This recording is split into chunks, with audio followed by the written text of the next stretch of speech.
Welcome all to our mental health moment for today. Conversation about eating disorders, historical trauma, and harm reduction in Black, Indigenous, and youth of color. Thank you everyone so much for joining us today. I'm going to give folks a brief second to sign on and get settled before we get started. And while we do that, I'm just going to go over some brief admin with everybody. So everyone should be aware that by signing on today, we are going to be recording this, and so you are consenting to be recorded. Also, we will be posting the recording of this to our website within 2 or 3 days. You can also see the slides from that at the same time. You are also able to enable captioning if you need that. You can do that through the Zoom controls. We will be asking you all to chat in your questions throughout the offering today, and we'll have a small Q&A section at the end of our talk today. And we will do our best to get to as many questions as possible during that time. I think we're just going to get started.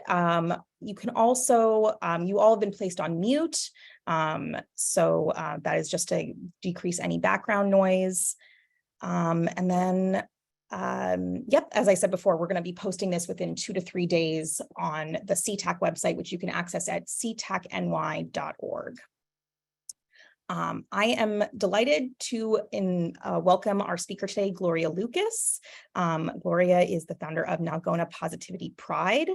And I'll give her a chance to introduce herself right now, I guess.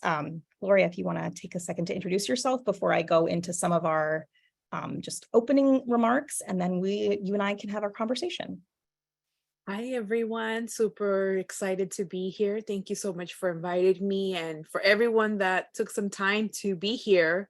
I am the person behind Nalgona Positivity Pride, which is an organization focused on the experiences of Black, Indigenous, and people of color who struggle with an eating disorder and body image. And I'm super stoked for today. Thanks so much, Gloria. And we're about to get into a conversation but before we do, I just wanted to give some background information on eating disorders. We know that eating disorders are health conditions that can have devastating physical, mental health, and social impacts. They range in sort of how they can present in folks, and they usually all involve an unhealthy relationship with food and concerns about body weight and size. So some of these disorders include anorexia nervosa, binge eating disorder, avoidant restrictive food intake disorder. In the past, eating disorders have generally been represented or thought of as a phenomenon or a problem that really just affects white women and girls, but we know that they can affect folks from all different groups and different identities. So folks of different races and ethnicities, as well as folks of different gender identities, ages, socioeconomic statuses. There's a lot that's not known about the reasons behind eating disorders, but we know that there are many common risk factors for developing an eating disorder, including genetic, biological, behavior, psychological, and sociocultural risk factors. I'm going to stop sharing my slides now so we can all sort of see our faces as we are doing this presentation. And I'm going to now ask Gloria. So I thought that, Gloria, we could start out with some sort of level setting. Sorry, hold on. I'm bringing up my questions here. So when we hear the terminology eating disorders, I'm sure we all have different associations. I'm wondering if you can define eating disorder for us. I feel that the research I have been doing the last few months is that we really need to throw everything we know about eating disorders out the window and start again. And I feel that that is the best way to truly reconstruct how we show up and for people with eating disorders and how we understand eating disorders. So DSM has its own definitions of it. The book has about like 8 classifications of eating disorders. I'm highly critical of the DSM for many reasons. One of them being that they just added binge eating disorder a few years ago when it's the most common eating disorder in the country. And not to mention that it is not a scientific book. It's just the cluster of symptoms and that classifies them as obstructions from people who are not obedient to productivity. And it does not take into consideration social oppression, culture, et cetera, et cetera. So I really want to encourage people to be critical of what is made up as the laws of mental health, psychiatry, and psychology. I feel that we really have to be critical because what's killing our planet is Western modern practices. And so when it comes to disentangling everything that makes up white supremacy, it includes these fields that have created so much harm for marginalized people, Black people, transgender people, people with disabilities, undocumented people, et cetera, et cetera.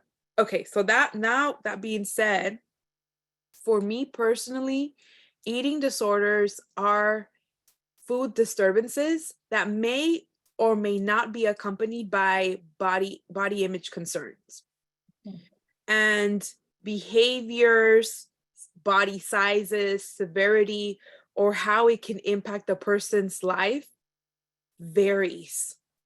And I want to talk about how strongly these ideas are of eating disorders being primarily restrictive ones, people who are malnourished, who are very small, frail, and thin. Like this idea that the media has created the last 40 years is one that has created so much harm. And even me, that I am in this field, even me that I still have an eating disorder, I have to every day unlearn that because it's so pervasive. And I'm continuously checked by people who I work with, people who come in contact with me, who share that they have an eating disorder. And it's always like, oh yeah, of course, it truly does impact people of all walks of life. And so that is how I would define eating disorders. And I think it's up to the individual to define that, because disordered eating usually is defined as not being so severe, and eating disorders considered to be more severe. But because eating disorders are portrayed as extreme cases, it makes it very difficult for people to assess how severe is their eating disorder. Not to mention that diet culture, which is backed up by white supremacy, is everywhere. This idea of clean eating, these diets that are supposed to be for certain people with medical conditions, but now it's for everybody. Like all of that makes it impossible to be like, wait, is this normal? Is this good? And so forth. Yeah, even deconstructing what we mean by severity, right? Like who's determining what, is severity based on sort of like how extreme it, impacts your health, or is it how much distress it's causing, like internally? I mean, so many aspects to what could even be considered in terms of severity. And so, that sort of distinction between eating disorders and disordered eating sort of becomes this false dichotomy. Yeah, and it makes me think of, I recently went to the doctor's office. FYI, I'm going to mention numbers. I tend to give heads up because sometimes numbers tend to overwhelm people with eating disorders. Yeah. And she advised a 1,200 calorie diet. And if we look at the Minnesota starvation experiment, which was done in the 1940s as a way to learn about starvation and how to refeed populations affected by World War II. And that was the diets they were on. was 1,200 calories. There was men who had psychosis, a man who chopped off his finger, men who their whole mood and personality changed. And that was considered semi-starvation. And we saw a array of negative health consequences. And yet my doctor was saying that that's the way to go. How does that add up? And so this is why it's so confusing for people to come to terms with, I have an eating disorder, especially if they've never seen somebody that looks like them, talks like them, address eating disorders. I know you've talked a little bit already about bringing lived experience to this work, and I'm wondering, is that what led you to focus in your work on eating disorders, and sort of how or were there other things that brought you to this work as well? I have a background in feminist organizing, and I used to be a sexual health educator. I was also raised Jehovah's Witness. And I feel that being raised Jehovah's Witness gave me the skill to publicly speak. And all of those skills I used when it came time to talk about my eating disorder. As mentioned before, I never saw anybody that looked like me. You know, I'm daughter of immigrants. I was not in a small body, and I definitely didn't have anorexia. And so it took years for me to come to terms. Nobody saw the red flags, nobody diagnosed me. But when my body was changing, you best believe that people were complimenting me, not realizing what was really going on. And so, having had a background in organizing and activism, and I realized that there wasn't anything at that time that addressed race and historical trauma, and any type of other social oppression linked up to eating disorders. And I knew that there was no way we could remove 500 years of chaos out of my plate. Like, there's no way that I could just start off a new page and new me without acknowledging everything that has happened, because I couldn't help but think about how colonialism has played such a deep role in the making of me, right? Why I'm mixed, why my parents are the way they are, and why is there so much mental health issues in my realm. It's not just because it's not because a certain race is inferior or superior. It's because of the political circumstances that have kept repeating over and over and continue to be unaddressed and unnamed. And so all of this led me to start Nalgona Positivity Pride. But I never thought it would be all of this ever. I had no idea what I was doing. To this day, I don't know what I'm doing because there aren't any models for me to follow necessarily. But that's how I began doing this work, and the work spoke for itself. Yeah, and clearly it resonates with people, and that there's a lot of folks out there that have similar experiences to you that this is resonating with, given the response that there's been to your work, and the interest that you found, and the communities that you've found. I'm wondering, so you've talked about sort of the role of both historical and current oppression, as well as historical trauma. And I'm wondering if you can talk a little bit about sort of like those intersecting forms of oppression, as well, and trauma, and how that influences and intersects with eating disorders, as well as issues like body dysmorphia, and sort of just how we see bodies in general. So I'm wondering if you could speak to that a little bit for those folks in the audience who may be less familiar with some of those connections. You know, bodies are political, and whether we want them to be or not. And the bodies have been a center of a lot of violence. And so there's no way that eating disorders today are not tied to many layers of compounded trauma. And we know that eating disorders, for starters, is one of the most under-researched mental health illnesses out there. But the little that we do know within the very limited gaze of the Western gaze, right? We do know that trauma has such a high rate for eating disorders, especially with binge eating disorder.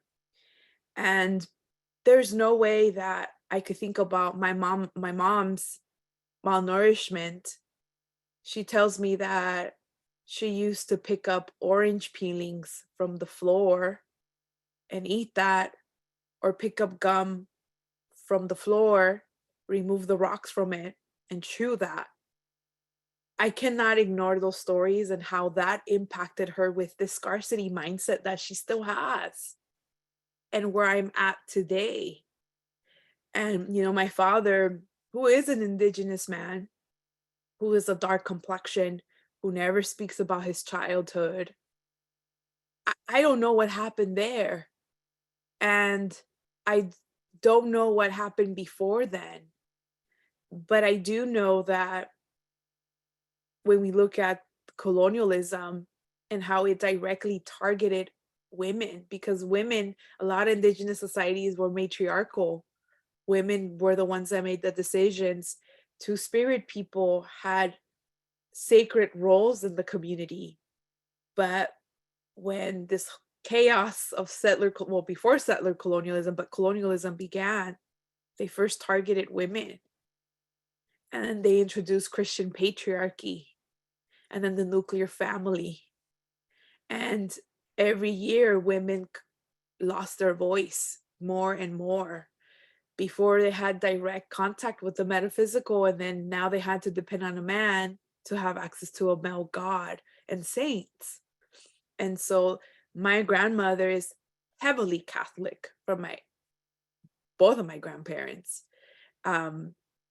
And so I could only imagine what those conflicts and those teachings have done to me, where I hated my body as a young age. And one doesn't naturally hate their body. They learned it through their environment. And then it becomes internalized. And so this idea of eating disorders happen to unhappy white women because they just want to be a different size. It's very limiting, because there's been moments in my life where I've had my eating disorder, and it was no longer about my size. It was a way for me to survive, and a way to numb, and a way to release anger. And so it became my way of trying to address what I could not address. I could not address because of the body that I am, the gender that I am, and so forth. So yes, bodies are political, and we have to address historical trauma. And we know if someone in your family has experienced malnourishment, the likelihood of, you also struggling with food is very high. If you grew up with food insecurity, we've always known that. We've always known that food insecurity is part of the reason why some people develop eating disorders. And yet, once research was done within the last 5 years, it got confirmed, but we have always known that. And so there's such a urgency to look at the whole picture of eating disorders, and it's a mess. Because each time I talk about this topic of historical trauma and eating disorders, I learn something new, because it's part of the USA fabric, unfortunately. How do we see that built in sort of like modern times? I'm wondering if you could maybe give examples for people about how this like disordered way of thinking about bodies, as well as sort of like this white supremacist view of bodies and maybe shows up for folks like in, whether it's in the media or in how we talk about food or in our food supply chains. I'm wondering if you can give folks some examples. Oh my God, there's so many layers to that. Even looking at who grows our food in this country and how are they treated. One, chaos breeds chaos. And so looking at that, and it's predominantly brown people who grows our food, and look at their treatment. Um, so since the beginning, if there's this balance, is bound to extend beyond that, because we rarely hear their stories. We don't even appreciate when those fruits, those vegetables make it to our table. Sometimes we end up throwing them because we don't eat them on time, right? And this is not to bring shame, but I think we are truly disconnected with our food, Yeah. for starters. And looking at the way we have learned to internalize the white gaze. Mm. We all have it. I had it as a kid. I feel that media is changing little by little, but I had no representation besides J-Lo growing up. That was maybe the best for me at that age, but that was all I had. And it's not just inscribed in media. I look at health textbooks. Mhm. Right now I'm working on an eating disorder harm reduction course, and I'm creating medical graphics of the medical complications of eating disorders. And I'm being very intentional to include fat people, to include people with physical disabilities, to include Black people, right? And I'm looking at this, and I'm just, even for me, it's just like I'm like, when I see, I'm not drawing them, right? But when I receive the work, and I'm just like, damn, even in medical terms, I cannot see myself. Because when we think about health in our mind through consumerism, we see a very white, thin person in the gym doing yoga, the most expensive yoga pants, meditating, right? Like, we can't even see healthy versions of ourselves outside of whiteness, consumerism, capitalism, and diet culture. It's so steeped. And so all of that is combined with, and think about it, if we can't see ourselves being healthy, what does that mean for us? It means that we're on a rat race to assimilate. That means we buy more. That means we're more unhappy, and that we cater to the hierarchy, whatever hierarchy it is. Um, and so, yeah, it's like all of this topic is like tentacles tied with everything, that you just have to pull one part of the string, and all of this comes out. It's a mess, and I don't mean to overwhelm people, but I think naming it it's a good beginning. Yeah, it's a great beginning. And I think it's helping to sort of introduce folks to some of these ideas. I'm also thinking about, you're talking about how we don't get representation in terms of health, or even in terms of wellness, lack of wellness, or even wellness, right? So not seeing yourself in a medical textbook, and or not seeing yourself on television, however we talk about health. And I'm wondering, do you think that's something that contributes to the belief that eating disorders don't exist within BIPOC communities, or are only something that affects, white people? Or are there other things that you think to contribute to that sort of narrative? Yeah, so many things are coming up for me. Yes, and it makes me think about how the research that we have today on eating disorders, on what are models that work, DBT, CBT, FBT, like all of that, one, it's all studied and researched on white people. Mm. So when BIPOC people, Black Indigenous people of color, come and do those models and it doesn't work, when it's supposed to work, but it's not working for you, that's a way that informs me that, and that I might not have an eating disorder, I'm not sick enough, I'm not. So that's one layer, right? And another layer is that I this whiteness is so strong that I cannot even see myself recovered from my eating disorder. Because recovery, if we look at social media, it's all whiteness. and many times thin people. I can't see myself recovered. I've never seen it. I feel like I've never really seen it. So if you don't see it, then how can you become it? So yes, there's so many, even to the point of what it means to live without an eating disorder. I can't see it. Yeah. It's a sort of expanded picture of what does wellness, not only like what does wellness mean, but what does it look like for different people, and different groups of people. I feel like you've already spoken to this a little bit already, but I'm wondering if you can talk about some sort of ways in which our current eating disorder treatment models fail folks, particularly people living in Indigenous and BIPOC communities. And I know, you've talked a little bit also about how you felt maybe not served by our current models of eating disorder treatment. So I'm wondering if you could speak a little bit to that, the sort of current landscape and where it maybe could use some improvement. I think for starters, this idea that for-profit healthcare is our solution is so wrong. Yeah. One of my arguments about eating disorders is that they stem from disconnection and isolation. I argue that eating disorders are a new world disorder. And to think that the eating disorder treatment industry is our answer to our prayers is the first mistake.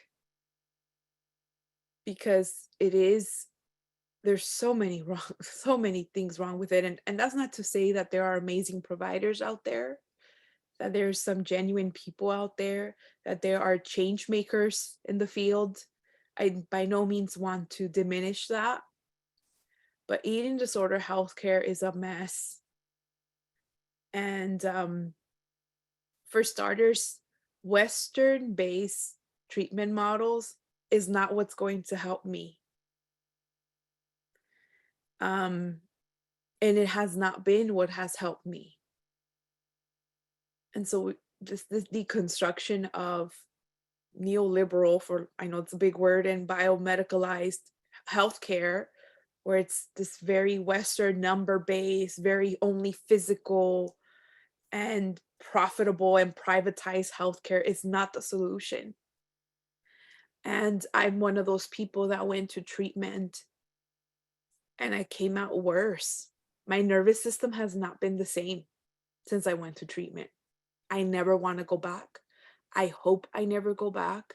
A lot of people come up to me and ask me, like, what's a treatment center that I can go to? And I tell them, I'm so sorry, but I don't recommend any because it's such a mess.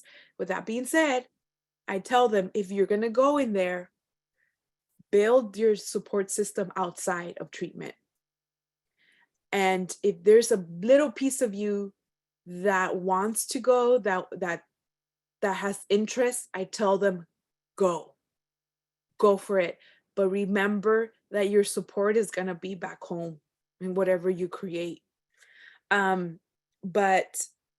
yeah, what's wrong with these treatment models? Listen, I'm so tired of FBT, CBT, DBT. The only LTs I want to listen and I want to hear is BLTs. Okay, like for real. I feel The most that healing, the BLT. yes, yes. Some sandwiches are more fulfilling, have been more fulfilling than some of these therapy sessions. Someone said, I also want BLT. We are all going to BLTs after this because we deserve it.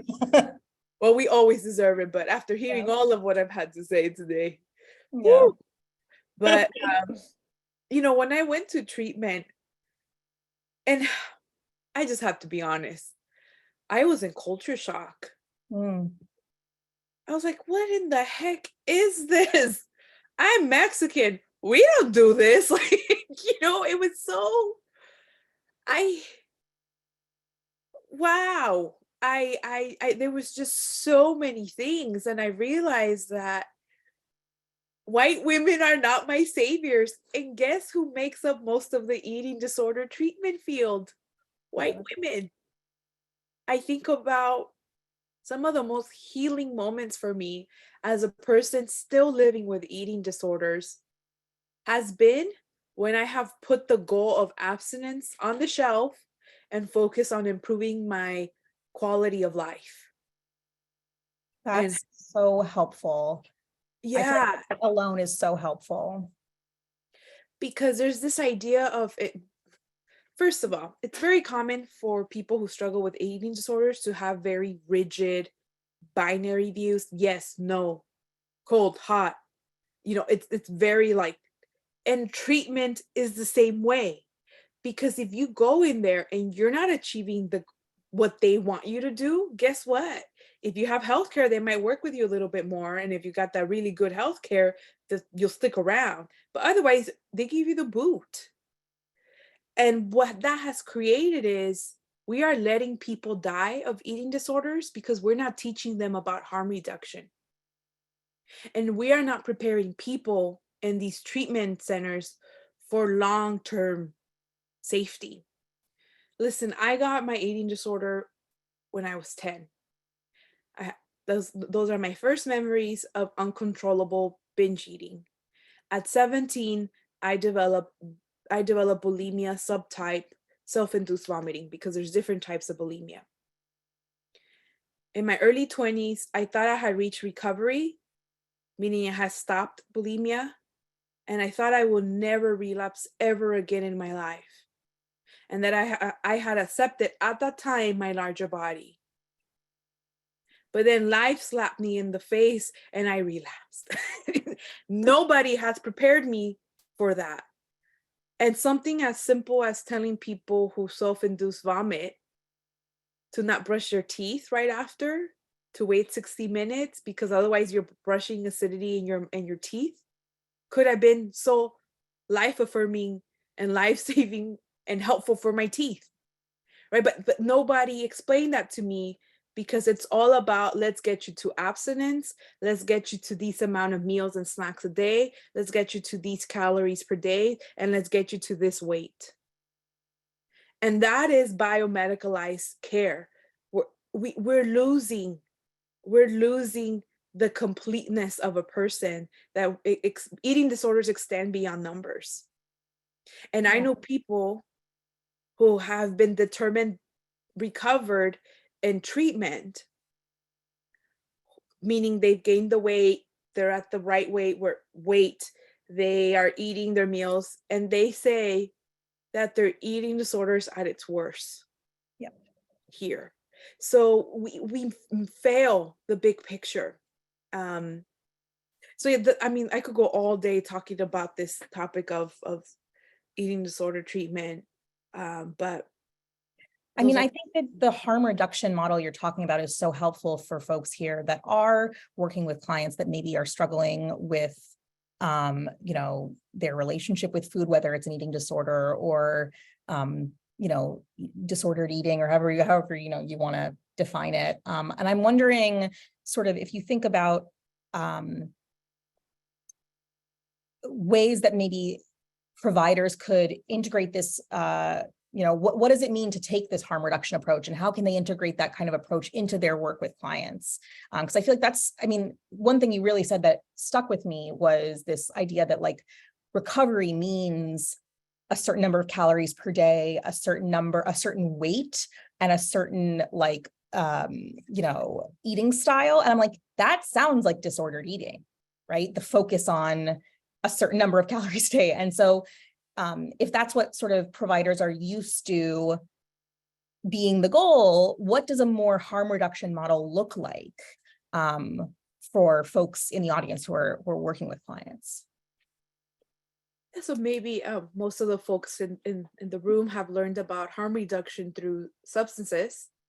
And really, harm reduction is this model used across the board: gambling, alcohol, sex work, self-injury, and the list goes on. It hasn't been so deeply accepted within the eating disorder world because everybody is on the abstinence train. But like I said, when we only focus on abstinence, we lose people.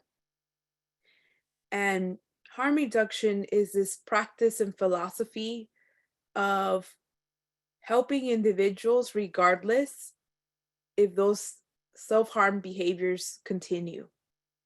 So it looks at everything around that behavior and helps increase education, safety, and sometimes it entails decriminalizing. It might be sex work, decriminalizing, drug use.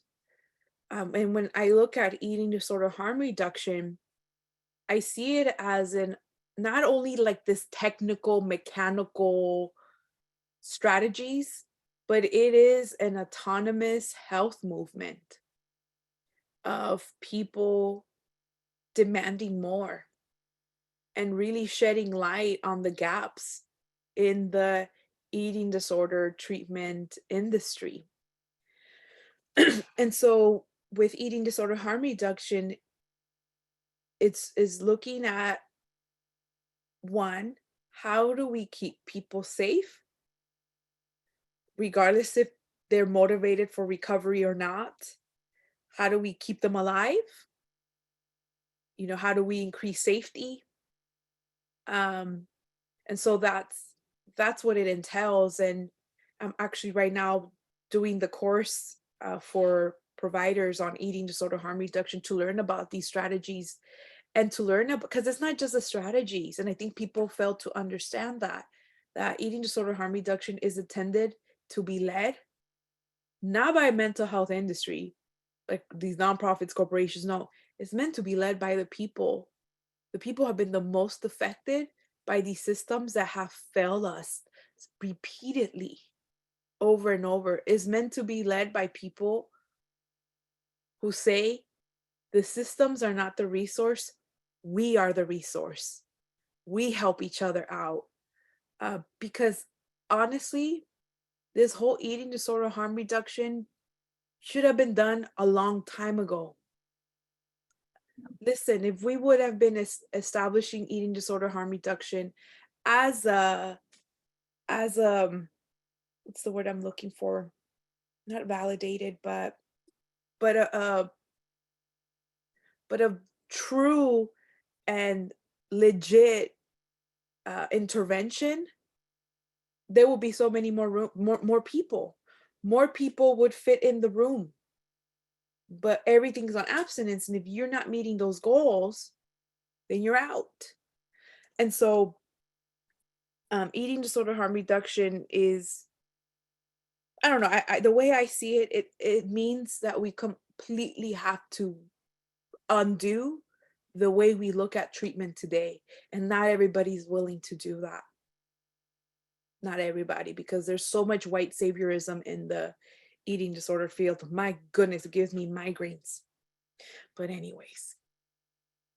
I think that's so important, especially because one thing you referenced earlier was about how for folks from communities that have had their bodily autonomy taken from them, either presently or historically, sometimes the control over your body that is, manifests as an eating disorder is part of how they have coped with that. And so just like as somebody who uses substances has coped with their trauma through use of substances, or someone who engages in, high risk sex or whatever, is using that to cope with the circumstances that they are presented with. And so this idea that abstinence is the answer to that really negates some of those historical circumstances and background, and really, like, how can we have people heal without that context? Oh my God, yes, you bring such an important point. For me, what it felt like is I was being told to disarm during war. And that I that messed me up. And there's just so much that I could talk about treatment. But when we look at why eating disorders exist, and I talked about this a little bit already, but it's really sometimes how people are surviving. um, such as you say, like maybe substance for some people or other types of behaviors. It's the way they're getting by. And for many of us, it's the reason why we're still here. Eating disorders are a double-edged sword, right? They're self-destructive, but they're also the reason why we're able to continue. And I do argue that for me, eating disorders have been like anesthesia for me to survive this world. Um, and I do argue that a lot of highly sensitive people have eating disorders, and that's become the way that we cope. And so being asked to remove that. Another thing is these treatment centers and the treatment plan goes really quick. And when you have a person go through nutritional rehabilitation, what that means is pretty much rehab for people who have not been eating in a balanced way, whatever that might mean to that individual, right? So for instance, somebody who has been purging, over exercising, diuretics, laxatives, or self-induced vomiting, or skipping meals, not eating, and all of a sudden you put them in this meal plan that, by the way, it was just the dietitian, boom, gives you this paper and you have to do it. There was no negotiation. They're working because of health insurance. They're working on a schedule. One of the most violent things I experienced in my body was that drastic jump into eating normally. My goodness, oh my God. I mean, just thinking about it, I'm just like, that, who thinks that's okay to do that to somebody? Especially when you have so much body image issues, you get more bloated, you feel huge, your stomach hurts, you're in and out of the bathroom, right? Like it was just, and mentally, it was just bad. And speaking truthfully, when I look at my own harm reduction journey, I started doing harm reduction more strongly 2 years ago, 3 years ago. And now, because of everything that I've learned about eating disorders, I'm in a point where I'm not engaging in those behaviors. It was not a therapist, it was not a dietitian, it was not a doctor. It was my community. It was the education that I learned. For instance, I learned about not psychotherapy, I'm losing the words, but medications for eating disorders. I learned what type of medications I could use. I went to my neurologist. We talked about this medication to help me with this other issue that I was having, but I also knew it treats bulimia. And so I got on that medication. I taught my body how to start accepting one meal at a time. Slowly. Because each step that I did with harm reduction, I was able to reduce some of the noise. Then little by little, I realized, you know what? I don't want to do this whole eating disorder as much. This is all on my own. Versus when I went to treatment, I'm still messed up from treatment. I had to undo all of that, but through eating disorder harm reduction, and I'm not saying that it leads everybody to reducing or abstinence. I'm not saying that, because to this day, abstinence is not my goal. But slowly, my quality of life improved. And I could only imagine what it can do to others. So I've heard you say like slowing down and making sure that treatment is going at the pace that is going to work for the client and their wellness, and that is their pace. I also heard you're talking about sort of like the importance of building support outside of treatment. I feel like these are all just such important recommendations if we're thinking about how providers are working with folks. I wanted to also go back to something that you talked about a little earlier as somebody who was Mexican-American, and going into these very sort of white spaces where providers are predominantly white women. I'm wondering if you think about eating disorder treatment with all of its many, many problems, are there ways that providers, I'd say particularly white providers, but all providers could make eating disorder treatment, or just working with folks who have eating disorders or disordered eating more culturally responsive? I think for starters, it takes listening. So being here is a great start. And mind you, like I cannot speak on behalf of other women of color, right? But I feel that there's such a need to deprofessionalize who we learn from, because many times it's people with letters in their last name, and there's nothing wrong with that. But a lot of these folks might be people who don't have that personal experience. And so, really learning directly from the community is number one. And I feel if you are going to, first of all, start treating and supporting those with eating disorders, try to learn about eating disorders. Many times there's people who feel like, oh, okay, I could just add this on. Like, no, there's a lot of delicacies to helping those with eating disorders. So really try to learn about that from people outside of the traditional sense of eating disorders, because there's still so much of that. And there's so much gatekeeping in these eating disorder credentials programs that exist. So just, just be more intentional on who you learn from. I feel that when it comes to eating disorder harm reduction, it's not meant to fit neatly in therapy rooms. That's not why it was created. It's meant to disrupt and undo the way we help those with eating disorders. And this has come up a lot for a lot of the providers that I'm working with right now on this course, is that they're experiencing being outcasted or being seen as not professional for doing eating disorder harm reduction.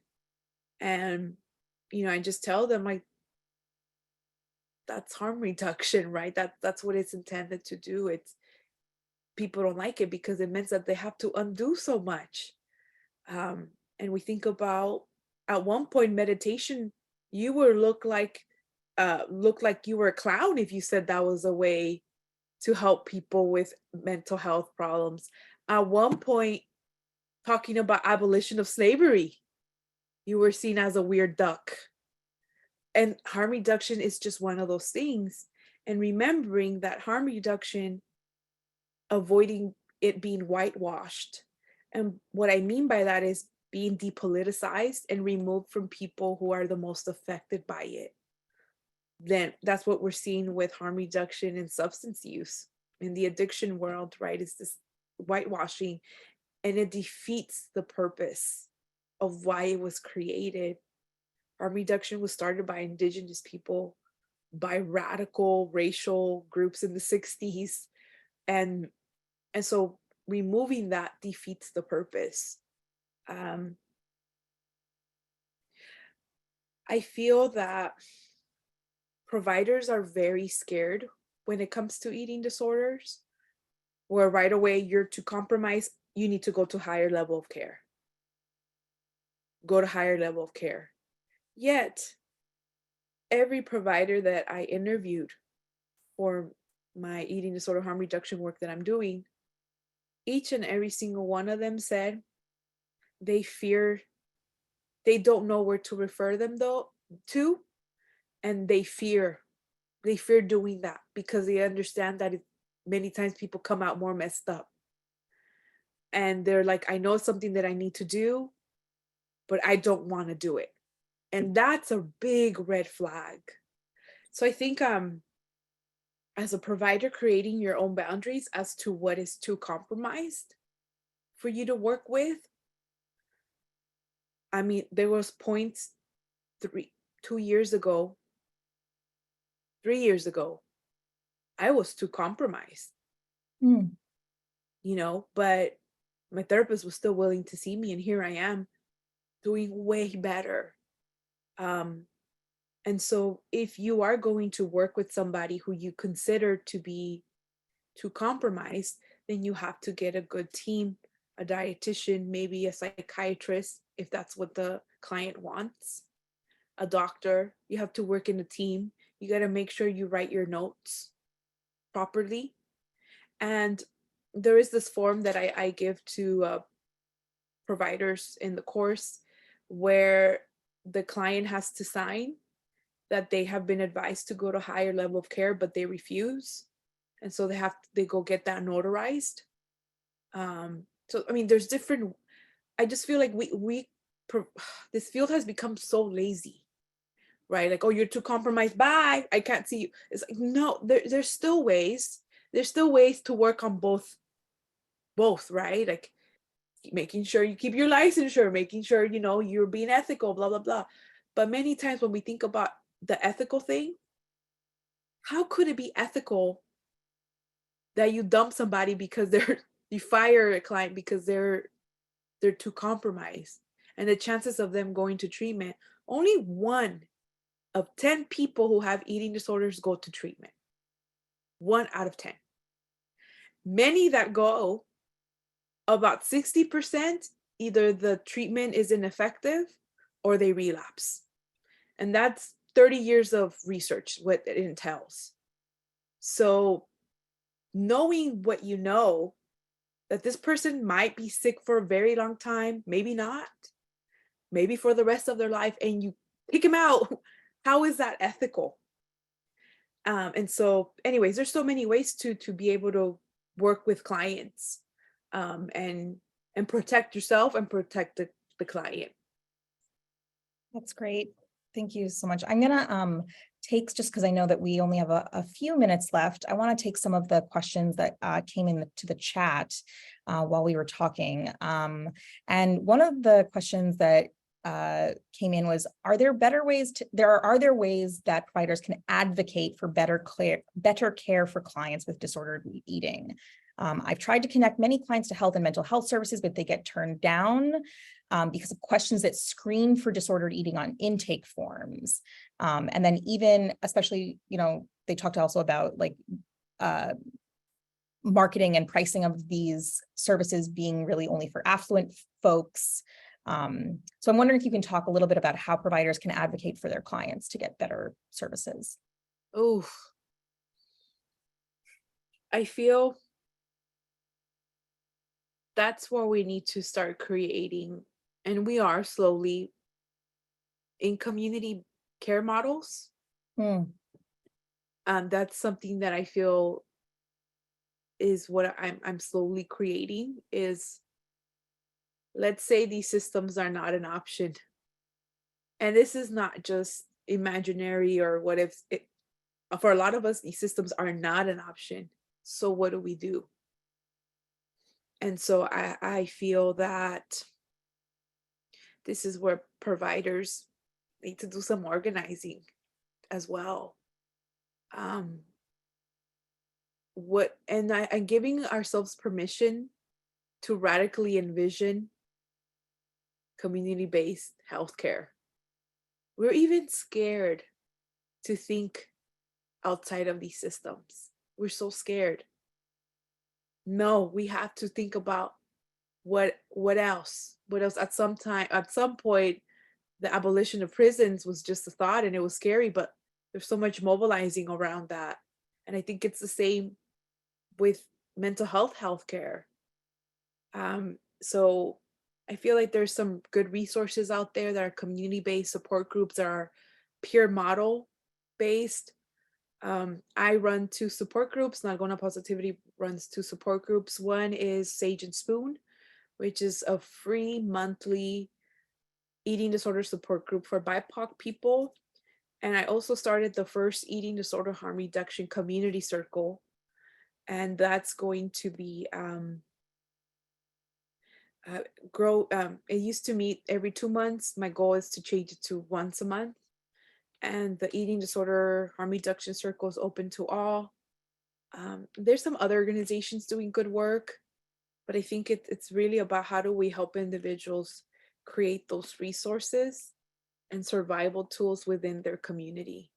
Because since I was 10 years old, I've been let down by healthcare. But again, if the patient wants to or client wants to explore treatment, just be very supportive in that process, because a lot might come up, especially if they have a marginalized background.